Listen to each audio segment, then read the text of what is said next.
Afternoon, everyone. Please welcome Bernard Sumner from New Order. Hello, everyone. A legend. I've done many interviews at the IMS over the years, but I've got to say, I'm looking forward to this one. so thanks for coming. So am I, Pete. So am I. Yeah. Firstly, just a few words. I've got to talk about it, you being a Mancunian, but the terrible news that we got from Manchester a couple of days ago, just your thoughts on that, how that's affected you as an artist, a Mancunian, an ambassador for the city, and a parent, of course. Yeah, well, it breaks my heart. What a pointless loss of life. Pointless acts of brutality. And obviously to my home city, it strikes a note with me. And it's just gut-wrenchingly heartbreaking. What's happened to those mainly teenage girls at the concert in Manchester, it just seems completely barbaric and pointless, and it breaks my heart. Okay. We're going to talk a lot today about Technique, because it was an album that was made in Ibiza, and I thought it was quite poignant because there's so many great stories in your book and other books that I've read. That we won't mention. But I thought we'd go back a little bit, because I wanted to get a bit of a context of how New Order, coming out of the punk scene with Joy Division, how New Order kind of fell in love with electronic music, how you kind of discovered dance music yourself. Mm-hmm. Well, actually, in Joy Division, we use synthesizer quite a lot of electronics. You might hear them as kind of effects in the background on even Unknown Pleasures, which was recorded in 78 or something like that. In fact, on Unknown Pleasures, we used an early sampler where I recorded my guitar into it and played it back on a keyboard. And we used a lot of electronics on Closer, the second album. And Martin brought his ARP 1100 synthesizer into the studio. So we used a lot of electronics, even in those days. So when we started with New Order, it was a natural progression. But the difference in New Order was that we used sequencers to play the electronics, and which we kind of didn't really. We used the electronic bass drum on Decades in Joy Division. But we started using sequencers in New Order. I think part of the reason was that I felt a bit frustrated that I couldn't play and sing at the same time. So what I could do is program a sequencer to play what I couldn't play.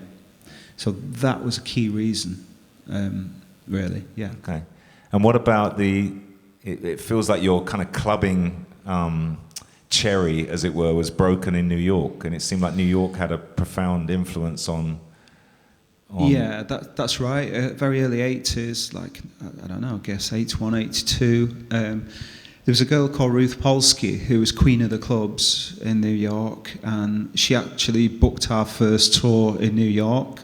She actually booked Joy Division's ill-fated tour that never happened in New York. So when New Order had written like 5 songs, she booked us to play there. And she introduced us to the New York club scene and got us into all the clubs for free, and most importantly gave us free drinks tickets, which was... I'd lived it all my life. Still important to this day. It is, yeah. It was it's certainly the cherry on the cake, yeah. What were your early impressions of New York clubbing? You talk in your book about Danceteria, how that kind of opened you up. I remember, oh God, where else? Peppermint Lounge. The Limelight, obviously. Limelight, involved, yeah. Later on, the Funhouse, which was a Puerto Rican club, quite heavy. And Paradise Garage. They were great. They were like completely different to the ones in Manchester. The ones in Manchester, you had to wear a suit and a tie, and you couldn't get in with trainers on, which we always rebelled against. So, and also what the DJs were playing as well was great, because they were very open-minded and they played a very eclectic mix of music. So they'd play anything I remember Rock the Casbah by The Clash, and Tainted Love by Soft Cell, not originally, but They did a great version of it. And they'd play that, and then he'd play some like new rapper like Curtis Blow or some Sugar Hill records, and maybe some Chic. So they'd really mash it up, and it was that kind of open-mindedness that I found really attractive. You know, I really thought it was great. Through being in New York, one of the great New Order records, Confusion, it kind of sums up that time. How did you end up working with a very regular attendee here at the IMS? I don't think he's here this year, but Arthur Baker. Yeah.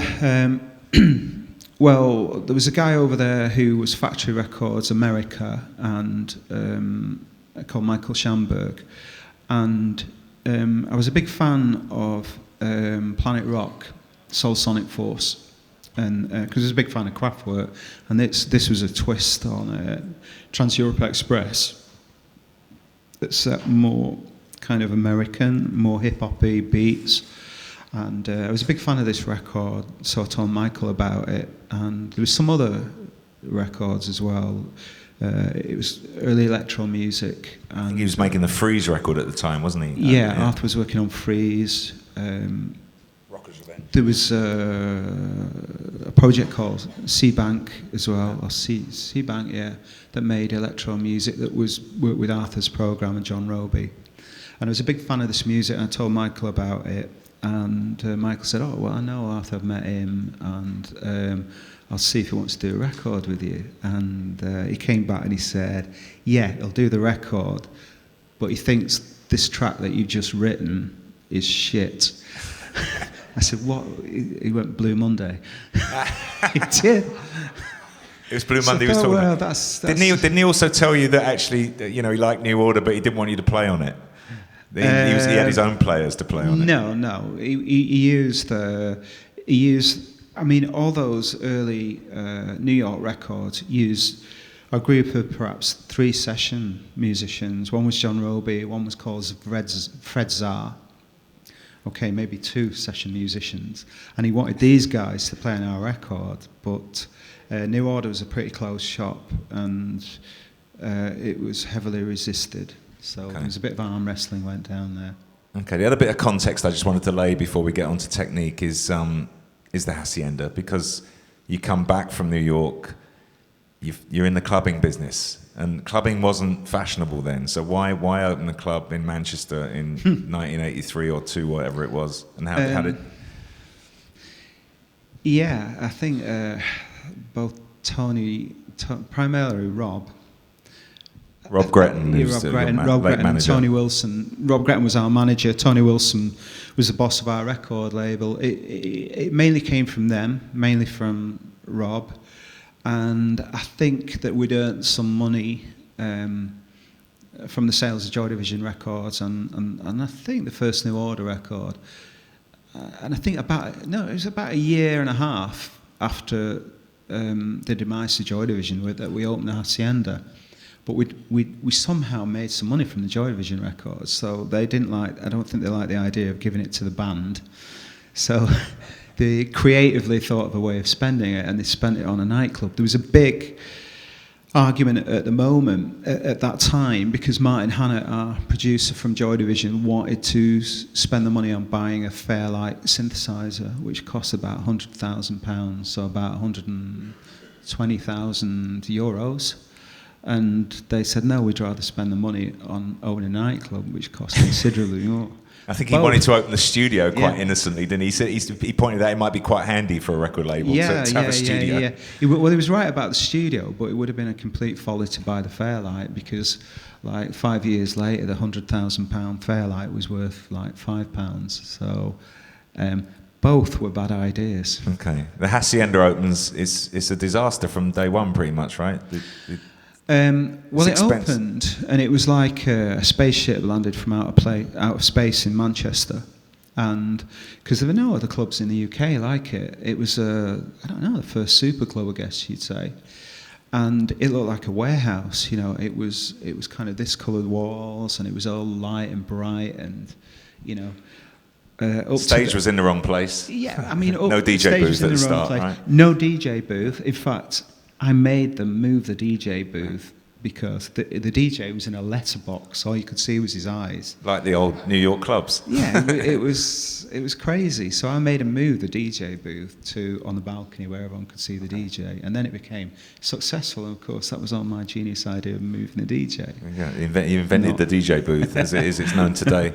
I want to talk a bit about Hacienda because obviously you're pouring money into it. Every time they tell you it's 50 grand, it's 100 grand, it's 200 grand.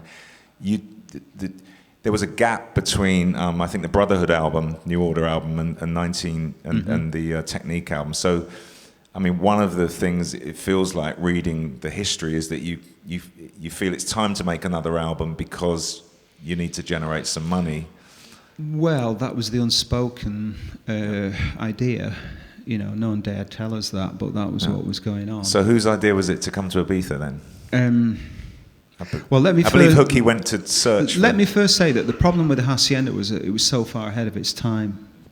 It was too far ahead of its time, and eventually the people caught up with what the Hacienda was doing, which we'll talk about in a bit, I'm sure. So, coming to work in Ibiza, or Ibiza, depending on which way you say Ibiza. Up in the north, we say Ibiza. Ibiza. What's the right way of saying it? Ibiza, there you go, right. Oh, yeah. Ibiza. He's from Manchester. Ibiza. It was Ibiza back then, like in the 80s. Well, we just wanted to record somewhere that was warm and nice. So Peter Hook, our ex-bass player, and a roadie called Terry came over to check the studio out. I can't remember the name of the studio. And then they called us. We were in the rehearsal room, me, Steve and Gillian, and the phone rang and it was them. They said, "Do you want the good news or the bad news?" And we went, "Well, give us the bad news." And they went, "The studio is absolutely shit." I said, it's geared towards heavy metal and it's covered in green shag pile carpet and flies nest in the carpet and it's rubbish. It's not very good. What was the good news? What was the good news? Well, the good news was that it had a swimming pool and that it had a 24-hour barman called Herman the German, who was actually Spanish, and you could get drinks there 24 hours, and it was up a little dusty lane, and at the end of the lane was a house where a man lived that sold things. That's good. We'll come on to that in a bit. I'll leave the rest to your imagination. No. So I think it was the last, the man with the house at the end of the road that sold it to us. So we ended up coming over. I think it was April, May, June, July. It started off, the weather was pretty nice, and then it got hotter and hotter, yeah. So it started off with good intentions. I read stories about, I think Hooky was going to the gym. I don't know how many days it lasted, but how long was it before the island kind of started to affect you? It started off with bad intentions. Right. Okay. Yeah, our intentions were really bad, but it took us a while to get around to being bad. I don't remember anyone going in the gym, but the gym. That's in the other book. The gym that you haven't read. The gym wouldn't have registered on my consciousness at all whatsoever. No. So, not much recordings happening. I gather. I think Stephen was the only one that was trying this green shag pile carpet. Well, we've done a few very loose-sounding demos, but me and Peter Hook, we needed to top up our tans and get a base layer tan going. So we spent a lot of time by the pool with Herman the German delivering us cocktails. Steve hates the sun, did hate the sun, and still hates the sun. So we sent him we didn't send him in. He went in the studio of his own volition to record drum tracks. So we did an awful lot of drum tracking in the first sort of 3 weeks that we were there. And then, you know, someone would come out of the studio and go, "Steve wants you to listen to these drums," and we'd be like, "Just cocktails just arrived. Tell him to wait." And then we'd go in the studio, listen to the drums, go, "Oh no, the hi-hat's not right. Do it again." So it was a bit of a feeble start, really. And then the season started and all the clubs opened, and then it was even more difficult. So tell us about what it was like back in those days, 1988, the summer, going into San Antonio, I remember. Yeah. Well, we'd start in Ibiza town and go out in Ibiza town to a few bars. And then we'd go to Amnesia was our weapon of choice. And that was acid house music had just started in Manchester about 2 or 3 months before we left. So we expected to come out to Ibiza and hear acid house music, which we didn't. We heard something called the Balearic Beat. I remember the first thing at Amnesia, they had it was before it had a roof, it didn't have a roof, and there were little nice sitting areas, and we sat down, and I got to talk to this nice guy from London, young guy from London, and I noticed his hand was in a bandage. And I said, he was really nice. He said, have you come here for the Balearic Beat? And I was like, no, not really. We're not really sure what that is, but we'll find out. And he said, I said, what have you done on your hand? And he went, well, I was taking a lot of ecstasy, and unfortunately, I work in a sawmill, and I sawed all the fingers off on my hand. I said, are you joking? He went, no, that's what I did. I was putting the wood through the saw, and I was having a bad day, and it sawed through all the fingers on my left hand. He was like, never mind, it's only my left hand. So that was a kind of baptism to the island. So then you went searching for those pills. Yeah. What effect did they have? Fortunately, I don't operate heavy machinery or a sawmill. But yeah, I wonder what ever happened to him and his fingers. So then we would go to Amnesia, and we'd stay there till about 8:30, 8 o'clock in the morning, I think. Late, really late. And then we go to a place called Manhattan. I think it was Manhattan Sound in San Antonio, and that's when you were really desperate for a night out. And we'd stay there until about 11 o'clock the next day, and then, I shouldn't admit this, but I will drive back to the studio. There's a lot of stories in the book about car crashes. Yeah, I think we crashed. We wrote off about 3 cars, and then Bez from the Happy Mondays came over and borrowed my driving license, and he wrote a few more off. I believe he didn't. Why didn't he have his license? Well, Bez and a few guys from the Hacienda and girls came to the studio. They came over on holiday, or new orders in a studio in Ibiza. They came on a holiday, made a beeline straight to the studio, and Bez said to me, Bernard, I've forgotten my driving license. I left it in Manchester. Can I borrow yours? If you lend it me, I'll hire a car and we can all go out tonight. It seemed like a good idea. What I later found out was that Bez hadn't left his driving licence in Manchester, but that 2 nights before, he crashed into 5 cars outside the Hacienda, and the police had taken his driving licence off him. So I stupidly lent him my driving licence. And he was supposed to pick me up at, him and a guy called Jeff the chef was supposed to pick me up at 10:30 that evening. He didn't turn up at 10:30, he didn't turn up at 11, didn't turn up at 11:30, about 1:45. Jeff turned up and said it was raining heavily. And he said, I said, well, where's the car? I thought we were going out. What's happening? He went, he's crashed it. I said, already? He said, he only hired it at 4 o'clock. He said, he's crashed it. I said, well, where is he? He said, he's in the car wreck now. He's seen it. Yeah, he's in it. So Jeff was soaking wet. I said, well, where is the car? He said, right at the end of the road, at the bottom of the drive. I said, well, what happened? And he said, Bess said, I can't see the signs, the road signs, because it was raining so heavily. So he pulled over so that he could read the sign more clearly and crashed into the sign, which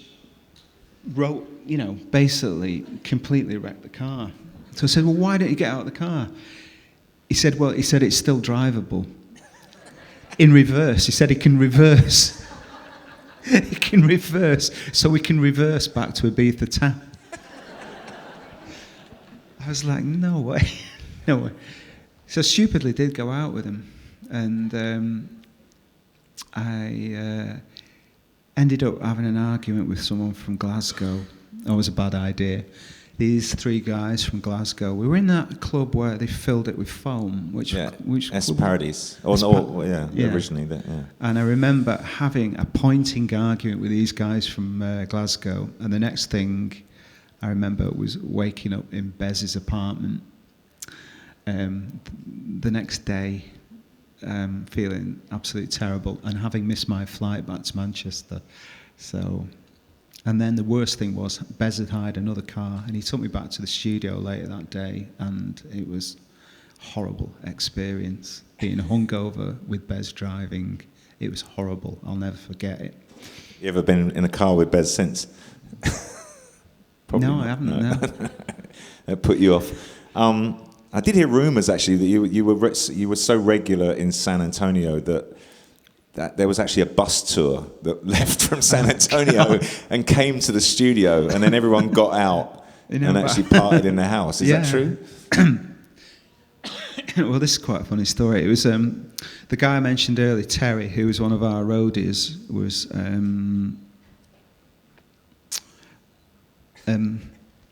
he got friendly with someone from the 18 to 30s holiday company. I don't know if they're still going. Yeah. It was only for people between the ages of 18 and 30. In fact, he went on one. It was his 30th birthday when he was on one. And he somehow gave one of the reps permission to do a bus trip from the hotels where they stayed in San Antonio to come and see New Order in the studio when we were recording. So one day he just said to us, he said, I've done this thing, I don't know if it's a good idea or not. I said, what? He said, I've told the 18 to 30s rep that they can bring a coach load of people up to the studio. I was like, when? He went, tonight. I said, well, we're having a barbecue tonight. He said, yeah, I know, I arranged it, but I arranged it for the 18 to 30s people, really. So, what? You did what? So about 8 o'clock, this 70-seater coach turns up with loads of people off the 18 to 30s, trip. And they proceed to eat all our food at the barbecue, drink all our booze, and then just swamped the studio and started throwing up all over the studio. They know it was New Order. Did they know? Yeah, they knew it was New Order, yeah. Right. Including the pool table. Threw up on the pool table.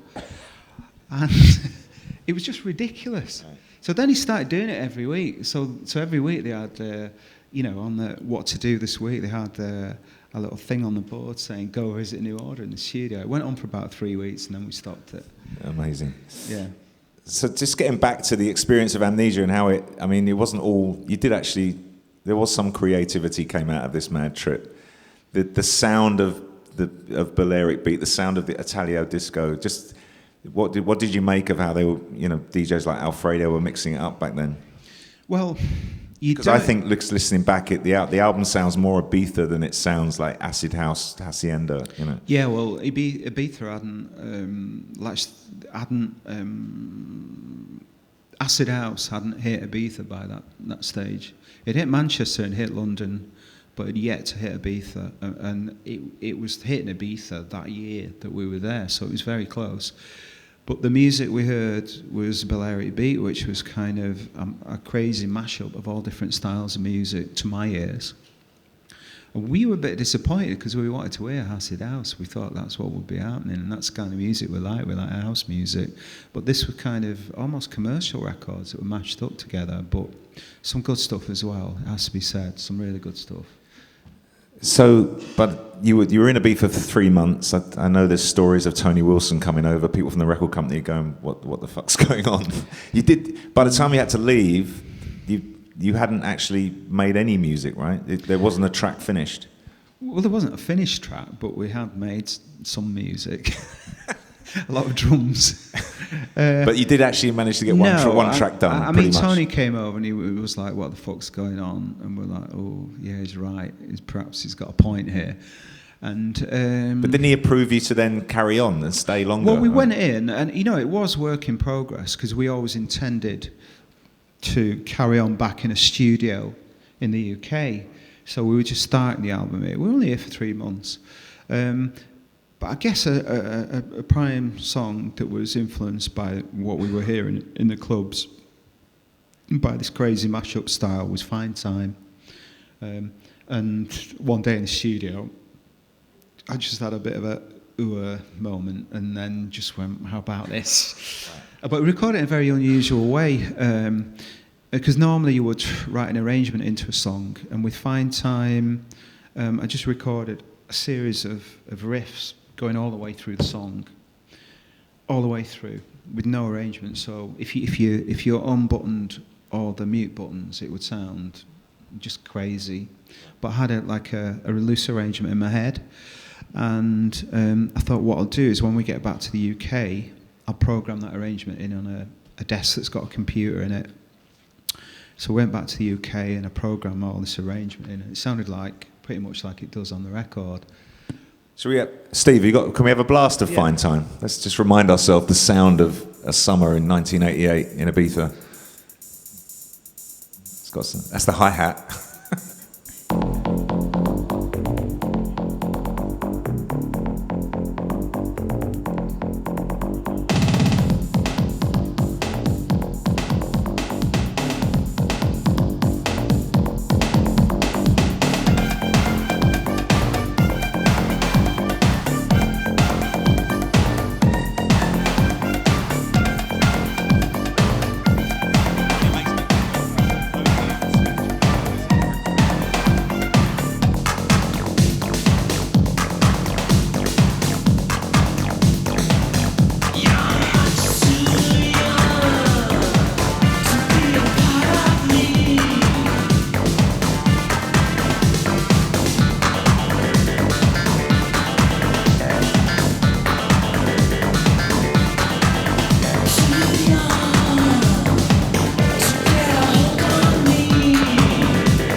Takes me back to that, totally 1988 Balearic Beat album. Yeah. You got Steve Silk Hurley though to remix that as well, which is quite. I listened to that this morning. It was more like a chop up of the track. We did, and we were in a kind of funny frame of mind when we got back. So all of that was recorded in Ibiza.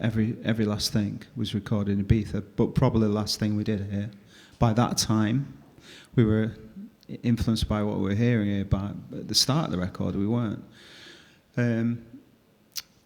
But yeah, I got this, it's quite a crazy track, but I got a crazy idea when I got back to the UK to do I Feel Loved on a Summer, but like a guy having sex. It seemed like a good idea at the time. And I did it. You did it. I did it, yeah. And everyone went, it sounds shit. It sounds like you're on the toilet. So he said, yeah. I was like, yeah. I listened to it, and it did. It sounded terrible. So we just put it away. And then we got Steve Silk Hurley to do a remix, and I think he used it. Oh, really? It's very quiet, but you can hear it somewhere in the record. It's like, shit, it's a great remix, but it's used that vocal. So yeah, that would have been better lost. That I think right at the out groove of that track as well, right as it fades, there's sheep going bar. Sheep, yeah. Well, we had them in sampled from. Yeah, we had it in our, we used an Emulator 1 sampler on it, and in the frame of mind that we were in, it seemed like a good idea. Yeah. Well, you're in the countryside in Sandoren, I think. That's where the house, the villa was, right? Yeah, and there's a big thunderclap in the record that I recorded on a DAT machine that happened just outside the studio. There's a great thunderstorm going on. So the album, you take the album back, you go to Real World, to Peter Gabriel's studio. I think you're one of the first clients down there, and you proceed to pretty much wreck his studio as well. We were the first client. Right. He just Peter Gabriel had some massive hit record in America and spent it all in the studio. It was a really beautiful state-of-the-art studio, nothing like the one in Ibiza. And it was huge. It was like the size of this room, but double in height. That's how big the studio was. And but actually, we didn't use that one first of all. We used Peter's studio because it was just still being finished, the studio.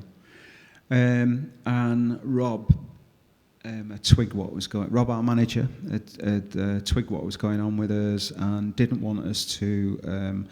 He wanted to get us away from everything, so he steered us towards the countryside and. It's down in Bath, right? Quietness, yeah. But we still did go into London. We went to that Smithfield's Market. Was it Smithfield's Market? Yeah. Party? And also, I think you were going to see Oki at Spectrum at Heaven. Yeah. We got to Spectrum, virtually every week. And you were very much bringing that influence into the album. So we just used to get the train into London. So, it was great times, really good times. And some more hairy drives back down the M4. No, we got the train. We'd learnt our lesson by then. I believe when the album finally got finished, you decided to invite the Hacienda down to Real World as well. Yes, that was a mistake, if ever there was one. Well, Peter Gabriel went to America and left his studio manager in charge of things. And his studio manager said to Rob, I know you're due to finish in a week's time. Would you like to have a party to celebrate finishing the album? And Rob was like, yes. And he's thinking acid house party. And the studio manager's thinking cocktail party with like 15 people there. So there was a beautiful recording room. It had balconies on it. Again, a huge space. It was really beautiful. It was all brand new. And so Rob put the call out at the Hacienda that if anyone wants to come to New Order's album finishing party, there'll be a coach leaving Manchester on such and such a night. And so we brought a coach load of Mad Mancunians down to the studio and had this party. Was Mike Pickering DJing? Mike Pickering DJ'd, yeah. I think we had about 3 DJs on. And the DJs were on these balconies, and it was an absolutely fantastic party. It was great, but the studio manager was like having a bad time because here were all these. Actually, the Mancunians were pretty well behaved. They looked wild, but some of the locals wrecked the toilet and smashed a few things up. But we didn't. Mancunians don't do that sort of thing. We don't, no. It's disrespectful. And so they wrecked the toilet, and I think a few of the Mancunians were selling ease to the local people as well. And some of the local people were quite old, so it wasn't a good idea. All right.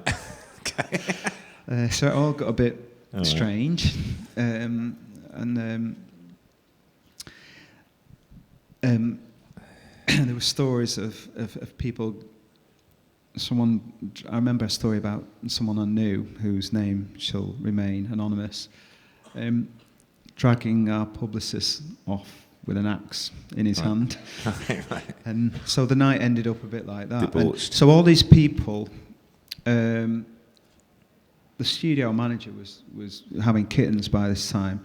So by the end of the night, he was praying for him to leave. So everyone, all these Mad Mancunians got on the bus, and he was like, oh, thank God for that. So they all got on the bus, on the coach, 70-seater coach, and then he turned the key of the coach, and the battery was flat.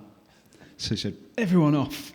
So he kicked them all off the coach, and then the party started again for another sort of 2 or 3 hours where he could get a spare battery. Right. And the studio was a bit wrecked, but not really, really wrecked. The toilet was completely demolished, but it wasn't the people from Manchester. It was local rugby players, I think. Okay. Yeah. The good news at this time is that the Hacienda starts to take off, and you have a few good years, right? We could do a whole. I don't want. Yeah. Basically, Acid House had taken off, and when Acid House took off, the Hacienda took off because the people that were into that kind of music had found their spiritual home at the same time as, you know, whatever drug they were on, I suppose. And the Hacienda suited that vibe, so it was a case of zeitgeist, of being the right place at the right time with the right face. Okay. Yeah. When Technique's finished, it gets amazing reviews. I think it's your first #1 album. It takes you back around the world again, and people are talking about Ibiza from, you know, all around the world. How was it received in America? Going back to America, playing this kind of music. Well, again, that was zeitgeist. Us being in Ibiza was just zeitgeist, just being in the right time, right place, at the right time, with the right face, and we had no idea that Ibiza was going to take off like that. Just absolutely no idea. It was just luck. Translating it to, we toured a lot in America in those days, and playing tracks like Fine Time. What did they make of it? And what did they make of it? They seemed to like it, right. Actually, yeah. But it never, that kind of dance music never became widespread. I think even house music, you know, Chicago house and Detroit techno never became mainstream. Yeah. It seemed to me in another thing I picked up from your... Again, I think it was just ahead of its time. Okay. So, I mean, you got EDM that's really taken off now, but you can be too far ahead of time. Yeah. So there was kind of an in-joke amongst the band when you were on tour in America that you would actually you'd have these kind of raves back in your dressing room with full smoke machine and strobe lights. Was that to kind of get additional confusion to the American press? Well, in America, we were always expected, because by that time we were on Quincy Jones's label Quest, which was licensed through Warner Brothers, and we were expected to go out and meet like local dignitaries and people from record stores and what have you. And we thought it would be a great idea that instead of doing that, we got them to come into the dressing room, and what we'd do was hold a party for them in the dressing room, and we'd put smoke machines and strobes in the dressing room, and people would absolutely love it, but I don't think they had a clue what these crazy Englishmen were doing, and it didn't go down too well. I remember, I think that the full-on DJ lifestyle that you... and then we would go after the dressing room party, we'd go out to a club. Some local club, or maybe 2 or 3 clubs, and then when the last club closed, we'd take a lot of people from the club back to our hotel and have a party in the hotel. Just sounds like working at DC-10. Yes. And then, but you go to bed at like 7 o'clock in the morning, and then you would have a flight at 8. Have to leave the hotel for a flight at 8:30, and then have a concert the next day. And do it all again. Do it all again. Well, you couldn't do it all again because you were a shipwreck of a man the next day. So the next day, the concert was awful. Absolutely Depends awful. on which day you caught the order. Yeah. Which is why eventually you cut down on touring a little bit, because it was just taking its toll. Well, we cut down on touring because it became burnt out with that lifestyle. It just became completely burnt out. And but then I came back, and we didn't tour so much. We still toured, but then Manchester the party scene in Manchester had really taken off. So it was out of the frying pan into the fire, because it was actually more fun in Manchester than it was on tour. So I just started going out to the Hacienda and going to parties all the time. So it was still just as bad, you know. I've had a terrible life, Pete. Mad. Terrible. I want to talk a little bit up to date. You know, it seems that you're still passionate about dance and electronic music. You've consistently worked with people from that world. Stuart Price has been a constant through the last few albums. Has it surprised you, the reaction that you received to the Music Complete album? Because again, it's almost like people are starting to say, yeah, they're back to their technique kind of feel. Well, I never ever read reviews, because if you believe the good stuff, then you believe the bad stuff too. So we make the record, and then I listen to it and think, is that good, or is it okay, or is it bad? And if it's good, I'm happy. So that's just stops there with me. So I never read reviews. I don't care what people say about us. If I like it, that's all that matters to me. But people kept saying, "God, have you seen the reviews? You've got this." I said, "Don't read reviews." No, but this one, you should read this one. You should. So it's been really well received, and it's a great album to play live, music complete. Also, I must mention the extended version, Complete Music, which I think it's got some great mixes on it, really great mixes. In fact, I almost prefer it to the original. Yeah. Tom Rowlands was also involved in the album, from the Chemical Tom Brothers. From the Chemical Brothers. He did a track called Singularity with us, which is a brilliant track. In fact, it's the first song that we play in the live set, and I've worked with the Chemical Brothers, and they've worked with New Order, and we get on really well. And I really like what he does. I think he's a really clever musician. Yeah. You seem to be having a lot of fun again this year. Coachella was another highlight. Do you still play songs from Technique in the set? We don't. And people say, why don't you play songs from Technique? That's my favourite album. It's Ben Turner's favourite album. Yeah. And you know what? I've not really got an answer. But I think we may be playing some songs from Technique. Maybe. I can't spill the beans, but we may be playing some songs from Technique.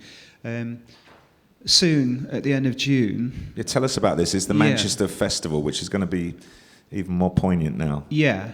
The last week of June and the first 2 weeks of July, we're doing the Manchester International Festival, which is an arts festival that takes place all around the city, much like Sonar in Barcelona. It's going to take place over 3 weeks, and we're doing 5 gigs there.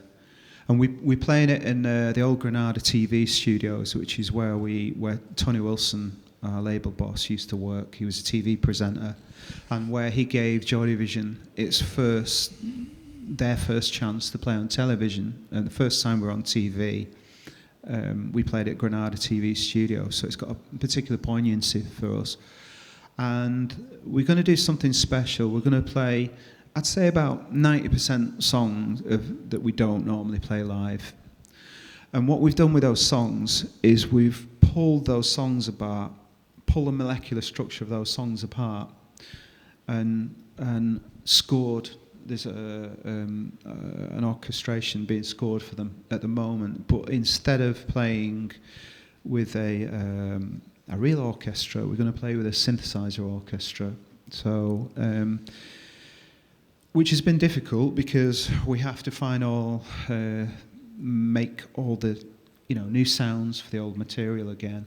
We either make new sounds or you use an old tape, and sample the sounds off it. It's with music students, you told me. Yeah, we're working with students from the Royal Northern College of Music in Manchester, between the ages of 18 and 22, 21.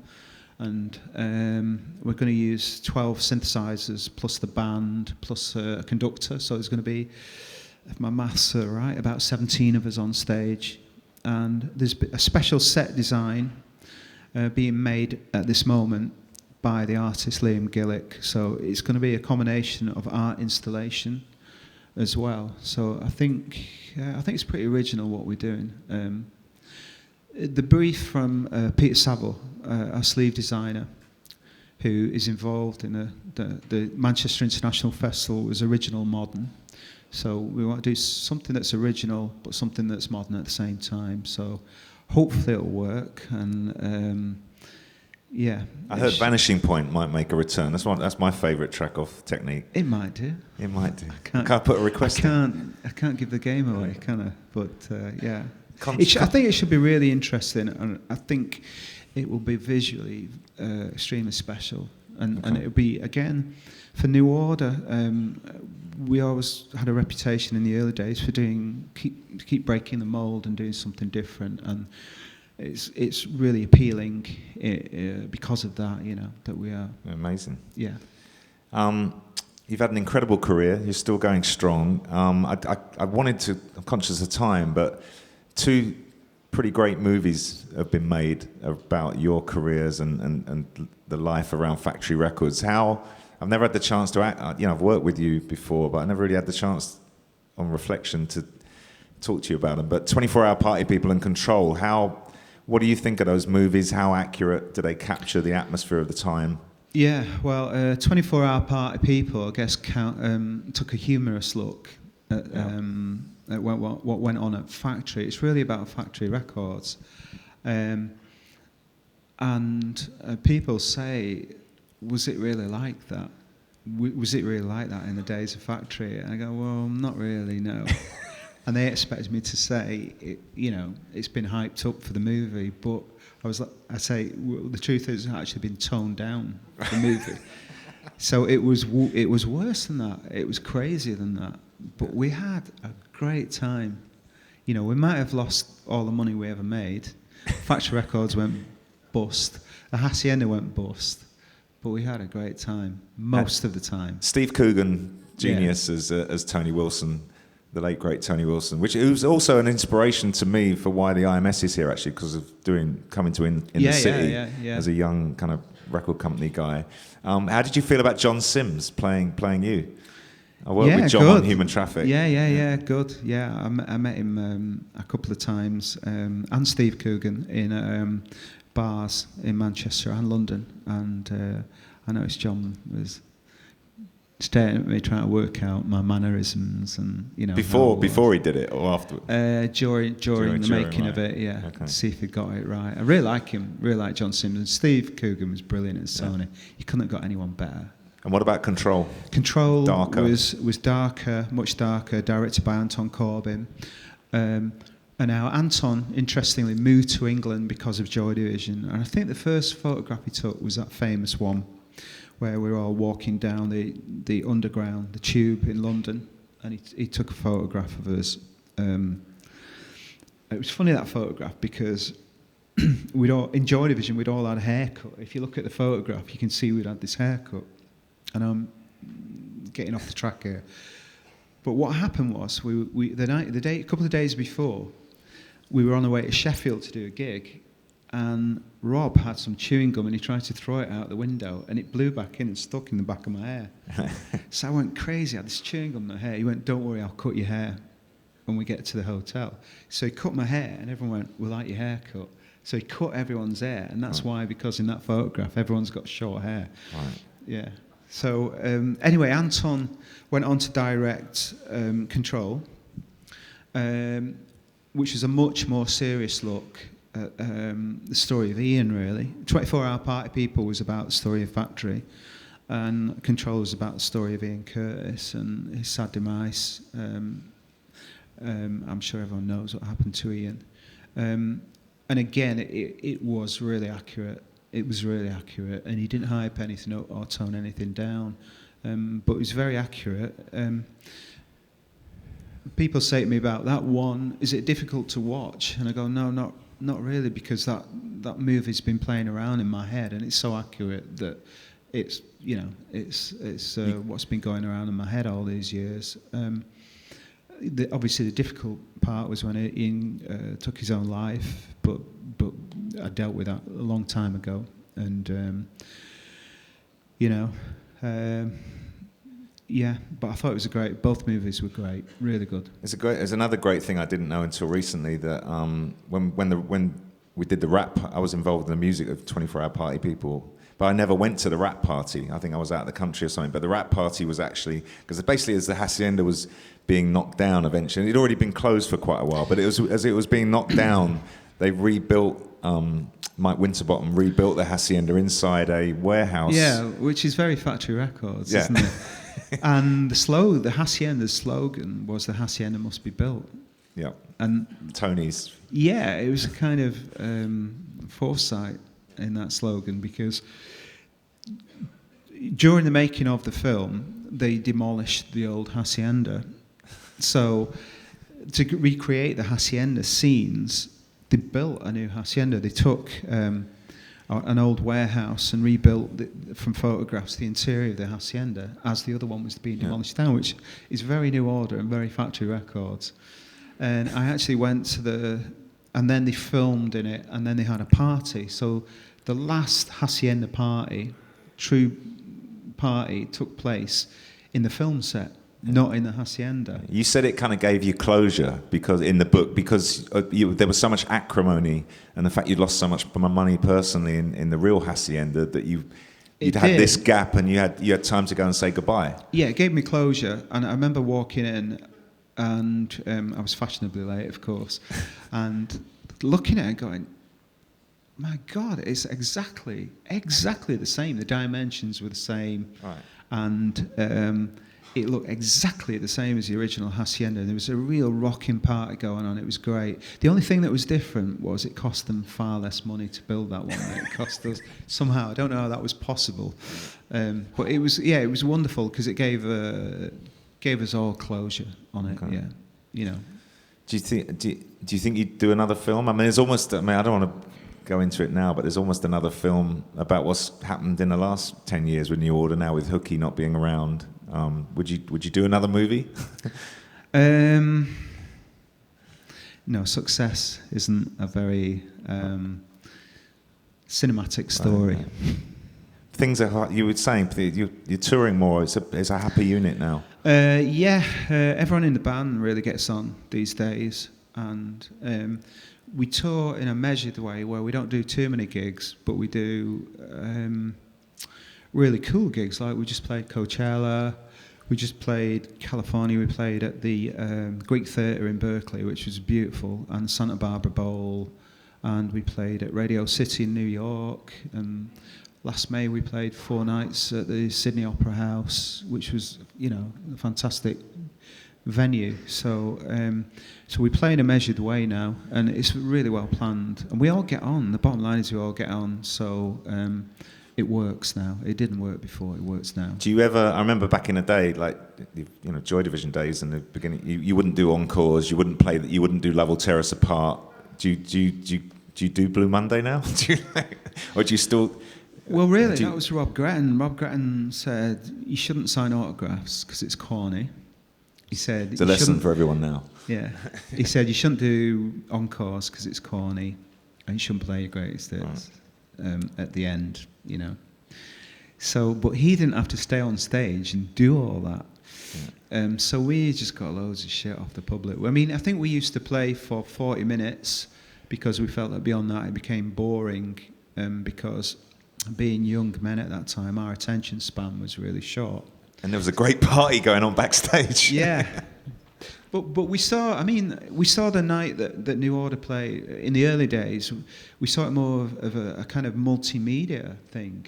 I used to go to nights at the Scala Cinema in London, where they'd have 24-hour multimedia nights on, where they'd have a band on, and then a DJ, and then they'd play a film or two, maybe 2 movies, then another band would come on, and it'd go on all through the night.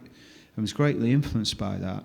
And so with New Order, we used to have DJs on and other bands as well, and we just thought the other bands were as important as us, and that everyone should get a shot at the target, So it wasn't just that we weren't being arrogant. We just thought that we wanted people to be more open-minded and see a gig as a multimedia event rather than just New Order playing tonight. But okay. It didn't work. All right. Yeah, because we ended up getting riots. I remember in Boston, we played in Boston, and the audience, we played for 40 minutes and didn't do an encore, and the audience rioted, and the police got called in, and so. You never played in Ibiza? We did. We played Ibiza Rocks about 3 or 4 years ago. Yeah. You should come back. Yeah. Do it again. Do you think? I've got to ask this question. Do you think there'll ever be a day when that other guy might stand on stage with you again? I don't think so. No. Ian Curtis, you mean? Obviously. What? We couldn't have planned that better. Who else? No, I was talking about the book writer, the Hacienda guy. I think we've got time for a few questions. I'm conscious of the fact we're running over. Down the front here. Pete and Bernard. Hello. Fine time. Sound is iconic today as it did 30 years ago, man. Brilliant. Your show at Ibiza Rocks was out of this world. Nobody, they didn't have to call the police that night. Granada Studios, where you're doing your show, spiritual home really for Tony Wilson after the Hacienda. What sort of capacity are you going to have there? Because there's going to be a lot of people wanting to come to that show. Yeah, well, it's sold out. It's sold out. It's going to be 5 shows, right? It's going to be 5 shows, yeah. I think it's about, I'm not sure, it's about 2,400 people each night. It's a room, I'd say about a third bigger than this as well, yeah. But yeah, it's sold out. Come back to Ibiza Rocks then. Thanks a lot, guys. Yeah, all right, yeah, thank you. Another question, Mark up the back there. Not too long one. I can see Mark's dying to talk. Yeah. You like, on, yeah. Mark, do you like It's going to be talking? profound. Sorry? I said it's going to be a profound question. Okay, Come on, quickly. well, it's I've got a few to ask, but... One. You Just strike, one. You strike me Okay. as a guy who likes talking, Mark. Right. I've asked the hooky question. Well, we'll get on the radio show soon and I'll Yeah, go interview you. Okay, what music inspired you to do what you do, and how were you inspired to write Blue Monday? Okay, that's pretty good questions. Gosh, in the early days, I mean, I didn't like music till I was 16. It didn't flip my switch. What, your mum and dad weren't into music? No, well, I live with my grandparents, and they were right. into sort of much older kind of music than I liked. And what was the first record you bought? Well, the first record I bought was Ride a White Swan by T-Rex. It's the first record I bought. Well, it's the first record I was given by my dad, actually. Oh, wow. Well, that's a coincidence. I bought it because my mother bought me a record player for Christmas, and just because I had the record player, I needed to buy a record to play on it. And I heard Ride a White Swan on the radio and really liked the sound of it and bought that. But then the next big influence on me, well, I got a bit fed up with playing singles because it was so short, so you'd play Ride a White Swan. The B-side wasn't very good. And then you get up and play it again, and you get sick of getting up. So the next influence on me was I went to see spaghetti western films, and I liked the music of Ennio Morricone. And that was a great seismic shift. And then suddenly, after seeing these spaghetti western films and hearing that music, it was like I'd been blind and suddenly could see. And they were a big influence on getting me involved in music. I'm not saying our music sounds like spaghetti western. Right. So, Hold on. were you... One more. No, were you... So you said Stuart Price earlier. Yeah. Yeah. Well, I signed him when he was 14 years old at school. Okay. That's good. Anyway. Well done. Quick. Well done. Well done. He's Another- a good signing. Another question down here, Ralph. Hi, Bernard. You worked with LaRue on your last album, so the obvious question is, who is still left for you to collaborate with? Oh, that's a really good question. Well, you write the music and then think of collaborators after. The last album was a bit of a dream album. We had Ellie from LaRue. We had Iggy Pop on it, and we had Brandon Flowers from the Killers, and that was like a dream ticket, really. So where do you go from there? I don't know. Maybe we'll get the same people again, or maybe I don't know. You write the music, and then you think, oh, it'd be good to get someone else involved on this track, and those people as well. It wasn't done in quite a contrived manner. We just met the people on tour and through doing concerts, thought they're nice, it'd be nice to work with them. And I like the music, obviously, yeah. Another question. I think we're going to have to... So much more. I could talk about football songs. I could talk about Johnny Marr. I could talk about loads of things, but we'll do a part 2 with you. Bernard Sumner from New Order. Thank you very much from the IMS. Thank you.